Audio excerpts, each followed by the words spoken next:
Nggak tahu. Tidak tahu. Ya, tahu. Badan anak itu lebih pendek dari seumurannya. Tahu. Nggak tahu.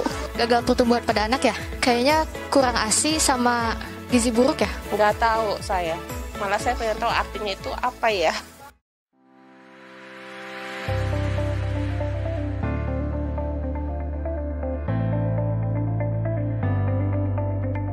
Stunting itu memang pasti pendek, tetapi yang pendek belum tentu stunting.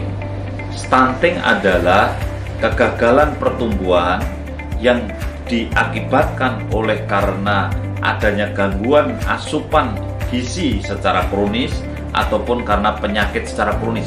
Dan ini terjadinya umumnya di 1000 hari kehidupan pertama, mulai dari konsepsi, pertemuan sel telur dengan sperma sampai dengan anak umur 24 bulan.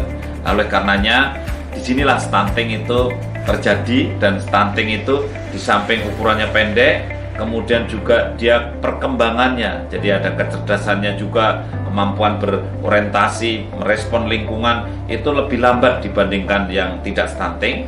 Kemudian yang ketiga, orang-orang yang stunting, yang anak stunting ini besok di hari tuanya itu cenderung mudah kena penyakit kardiovaskuler yang kita kenal dengan cardiovascular disease. Itu adalah bisa tekanan darah tinggi, bisa penyakit jantung koroner atau stroke misalnya begitu, dan juga mudah kena penyakit gangguan metabolik atau yang dikenal dengan metabolic disorder.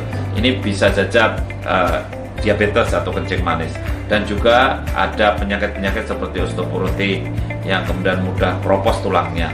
Inilah stunting. Sekali lagi, stunting memang pendek tetapi diikuti 3 hal tadi. Sedangkan orang pendek belum tentu stunting.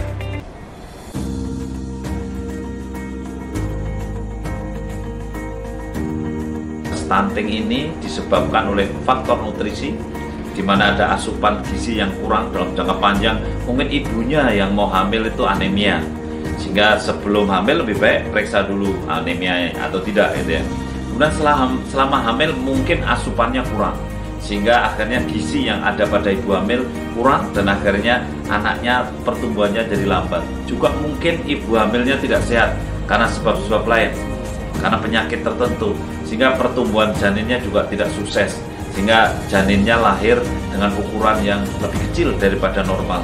Karena ukuran normalnya itu panjangnya 48 cm, beratnya 2,5 kg minimal ya.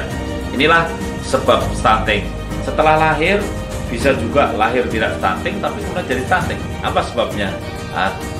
Tidak imunisasi, kemudian lingkungannya kotor, air bersih tidak ada, sehingga akhirnya apa? Mudah kena penyakit. Ada yang kena penyakit TBC, ada yang cacingan, ada yang diare. Dari situlah kemudian anak sakit-sakitan. Karena anak sakit-sakitan tentu pertumbuhannya jadi terganggu dan akhirnya stunting. Gitu.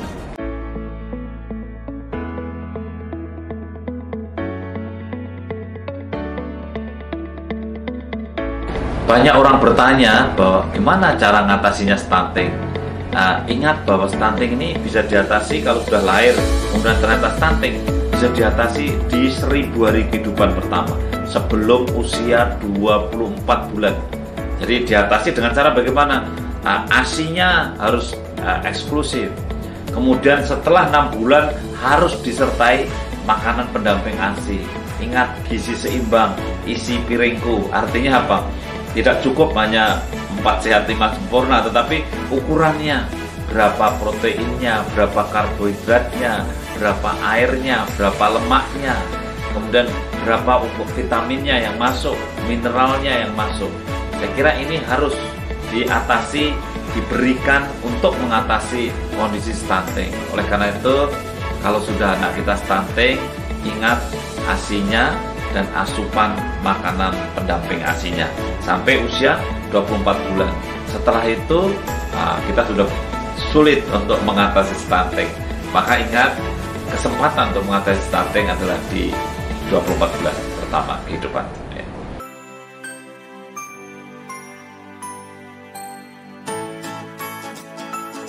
Oleh karenanya pesan saya untuk seluruh masyarakat di Indonesia, mari kita cegah stunting. Karena mencegah tentu lebih murah dan lebih mudah. Dan pesan saya, mencegah stunting itu sejak dari hulu. Sejak Anda menentukan mau nikah, mau bulan madu, istri, calon istri harus dicek dulu, harus sehat, tidak anemia. Kemudian suami juga harus sehat. Kemudian nanti akan menghasilkan embrio dan anak yang sehat atau bayi yang sehat. Dengan cara ini maka akan melahirkan bayi yang tidak stunting. Oleh karenanya, rencanakan kehamilan. Jangan ada kehamilan yang tidak direncanakan. Dan jangan hamil kalau memang tidak diperlukan. Artinya memang penting direncanakan.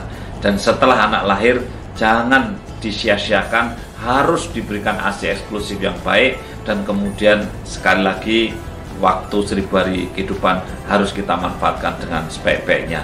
Mudah-mudahan dengan pemahaman kita terhadap masalah stunting dan kegigihan kita dalam mengurus anak mulai dari hamil sampai 1000 hari, maka insya Allah stunting di Indonesia bisa kita turunkan sampai angka 14% di tahun 2024 sesuai dengan harapan dan himbauan Bapak Presiden Republik Indonesia Bapak Joko Widodo.